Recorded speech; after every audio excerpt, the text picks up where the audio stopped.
Today we're gonna learn how to make Saul Snowman from Snowman Snowman. Thanks for watching.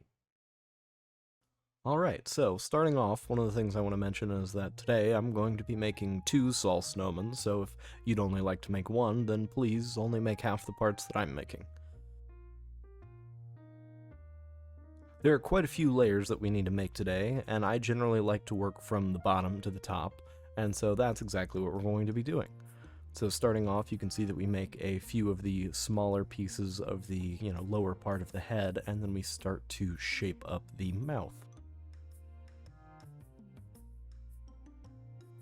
This is, not the largest piece and is not necessarily the most complex. Speaking to that, some of the layers are actually the exact same. Some of the starting layers here of the mouth as well as the eyes actually end up being the exact same, as well as the bottom and top parts of the head. Otherwise, the pieces are generally the same shape as well, with a few minor variations, namely the carrot pointing out of one of the head layers, as well as the hat and, the ribbon wrapping around it.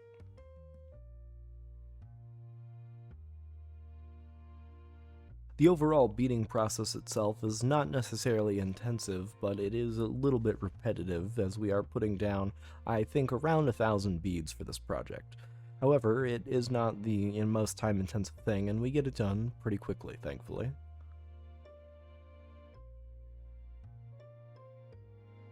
After we get all of the beads laid down, next we need to move to taping, which does involve fixing some beads that get shaken off course. After that, I like to use the flat end of my X-Acto knife to press the tape down onto the beads to make sure that none of the beads come off during the removal process. Afterwards, I use the X-Acto knife to cut the beads off of the board, and then we can move on to the ironing. Ironing is by far the most important part of the process. This is where we are going to connect our beads, and not only that, we are going to try to not over-iron them. If we over-iron them, the beads are essentially useless. When beads are over-ironed, they become shorter than they should be, as well as they generally become more deformed and curved. Something that you might have noticed, but I haven't explicitly pointed out yet, is we are not actually using an iron today, but a Cricut Easy Press. I find that this gives you a much more even temperature across your beads, allowing for a much more even melt that results in less bending. The less that we can iron our beads, the better that they will turn out, because they will be more similar to their original size. As well, they will be more straight and not have any sort of curve if we do this right, though that really involves cooling them correctly on a flat surface immediately after the ironing process. Especially with these mini beads, if there is any kind of gap in between you taking the iron off of the beads and getting a book or some other heavy thing on top of them, they will curl up. That is actually evident very slightly in the final product today, but I did my best to get the books onto them as soon as possible, and so it is extremely minimal and is, mostly visible to picky people like myself, thankfully. One of the things that you can see that I'm doing during the ironing process is that I am bending the pieces, and that is just to make sure that they are properly fused. By bending them slightly, you can test that they are connected in all of the places that they need to be, and that once that they have been strung, they should not really break, easily at least.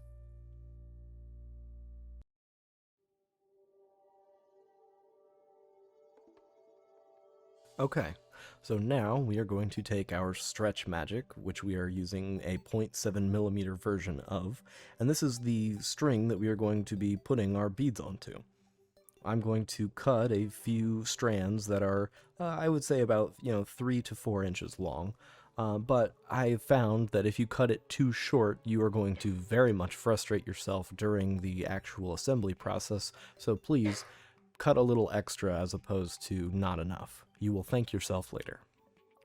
Okay, so now we need to start knotting our string. To do this, we are going to put a simple knot in one end by making a loop and then pulling one of the ends through that loop. After I have pulled the string through the loop somewhat, I generally like to take a set of pliers, and that way I can grab the end of the string and pull it through much more securely. That allows me to better control the position of the final knot, as well as the tightness of it, which is extremely important when you're using something like stretch magic, which really has a tendency to let the knots fall out, something which I will highlight later. Instead of just putting one knot in this, we are actually going to be putting two. I find this holds much better after final assembly. Once we've got everything tightened, I'm going to grab a set of snips and snip off the end.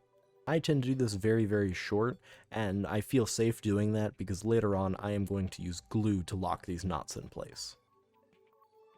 Here you can see what I meant earlier when I said that these knots tend to slide out of place, where just at the loss of tension on the string, the knot was starting to come undone, and I had to re-grab and re-tighten the knot so that it did not come out of place. After we have two pieces tied and ready to go, we are going to line them up next to each other and make sure that they are roughly the same length.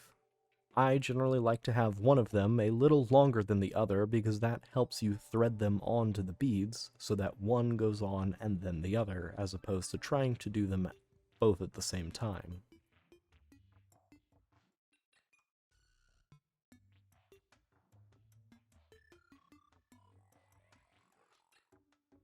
Then you can see here we have our first piece on.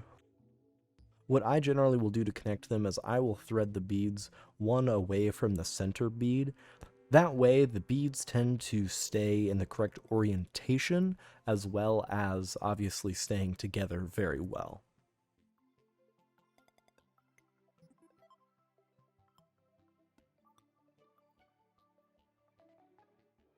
However, after I've gotten a few pieces on past this nose piece, you can see that it's not quite sitting well because it was not cooled correctly and it has a little bit of a bend in it. Instead of re-ironing it, I'm going to try and re-string it upside down. Hopefully that is going to have it follow the natural curve of an adjacent piece in a way that will allow it to sit a little more flushly with the pieces and not look so out of place.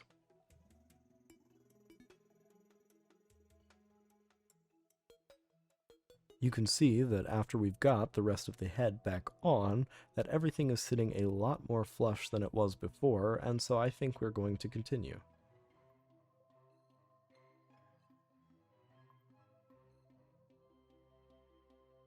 So the important thing is that we need to line up the orientation of the hat opposite to the two that we've already created, so that we can have two pairs which have the ribbon flowing in the opposite direction.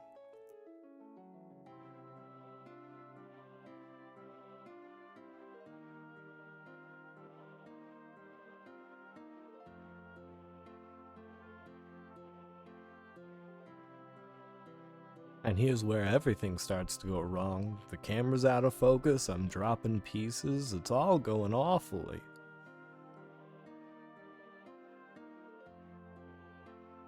Nevertheless, we managed to get all the pieces put together, and there we go. We've got ourselves one Saul Snowman.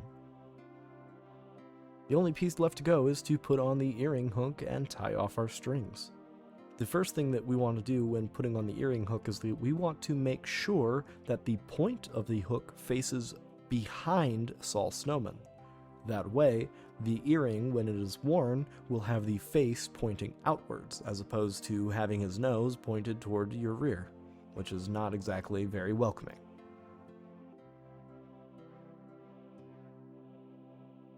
To finish off these strings, we are going to be using a square knot, which is a pretty simple but very strong knot. To do this, we are going to loop the right string over the left and then pull one of the ends through to form a simple loop. And then we are going to do the opposite by putting the left string over the right and pulling one of the ends through and pulling it very tight. And that really is all we need to do. As long as we've got this tight enough, this knot should stay very well, especially once we get it snipped and then glued off and locked into place.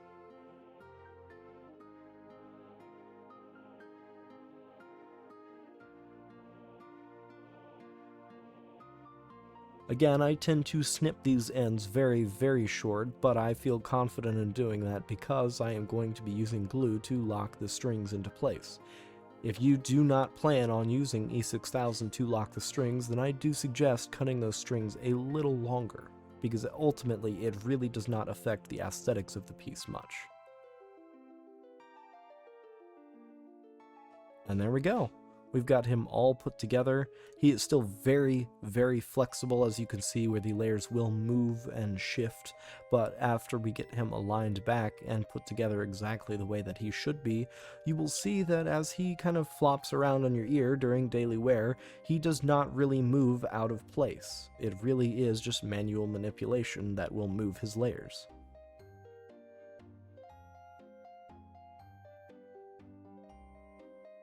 Okay.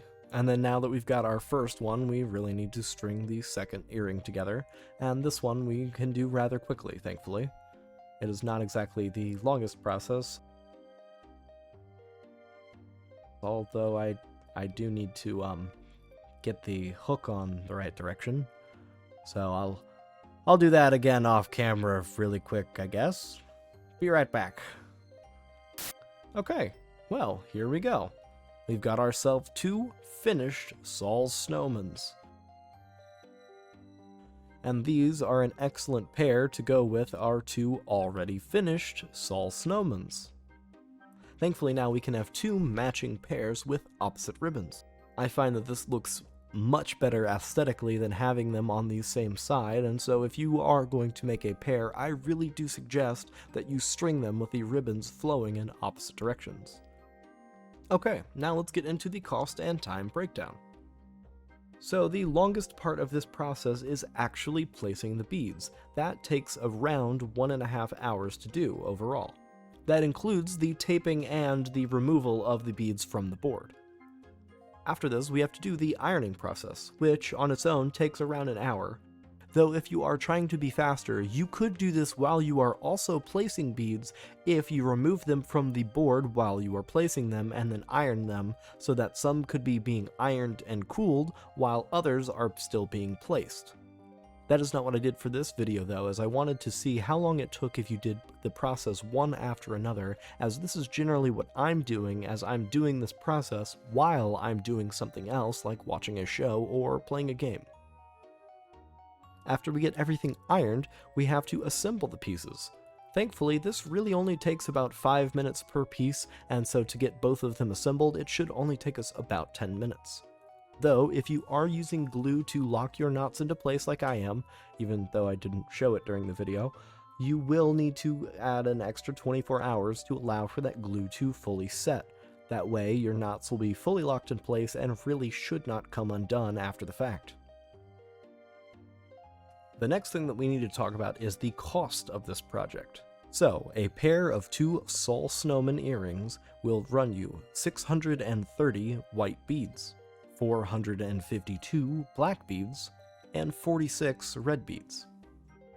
If we go by the bag price of Perler beads on the Perler website and we do not take into account shipping, as in my experience the cost for these bags at your local craft store is roughly similar to the Perler price, the white beads will cost 75 cents, the black beads will cost 59 cents, and the red beads will cost 5 cents. The next thing that we used in this project is a 100-meter roll of stretch magic. I bought my roll for about $20 at the craft store, though the one that I found on Amazon is about $26. For the cost analysis here, I used my $20 roll as that is realistically about what it should cost at a local craft store, though keep in mind if you do use something like Amazon, your prices are going to be a little bit higher. I estimated using about 1.5 feet for this, though that would be if you were using very long pieces of string like I really do recommend. You could cut them short, but at the end of the day, the cost for using this long of string is 9 cents, so there really is no sense in cutting it shorter.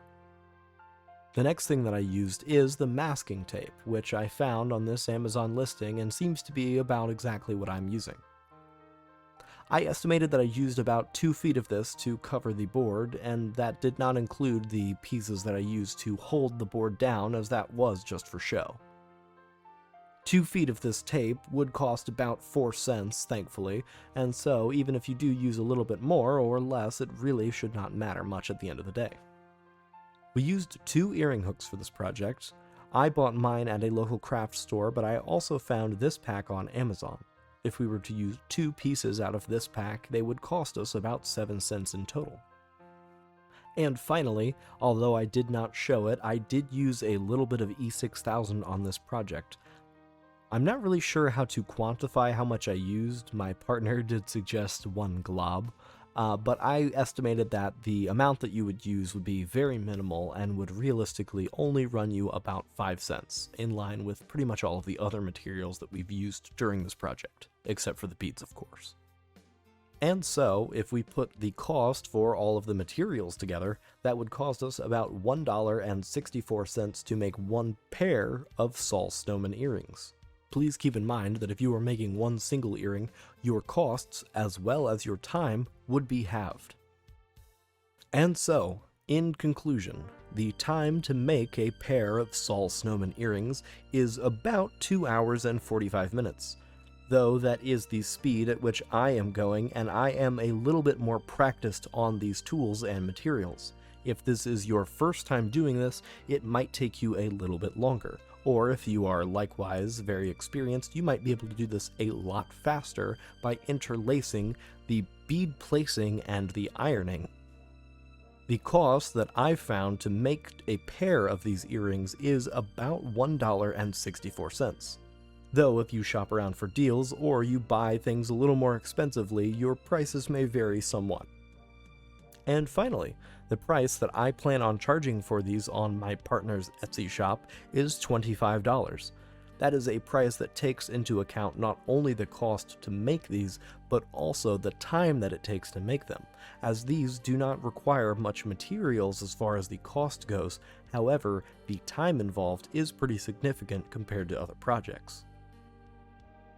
If you're curious, like I was, the final labor cost comes out to about $9.50 per hour, which I think overall is a very fair rate for a handmade product. Alright, well, we've talked a lot about Saul Snowman today. I think he really turned out to be an excellent project. He is a very cute little guy, and something that I really want to recommend is to make him not only in the small size, but in the bigger size with the normal perler beads. I did not do a separate cost breakdown analysis, though if you are interested in that, please leave that down in the comments, as I would love that kind of feedback. And if there's anything else that you'd like to tell me or anything you want to suggest, I really want to hear it, as we're really just getting started here and I would love some feedback on everything going on. So if you've got something that you want me to do or something that you want me to take a look at, please leave a comment down below. Alright, well, I don't think there's anything else, so I think we'll pretty much wrap it up here. I think this was an awesome project, and it's one that if you have the materials, you can do only in a couple of hours. So if it's something that you enjoy doing or just enjoyed watching, please let me know. And I really hope to see you back here next time. Have a good day, guys. Bye.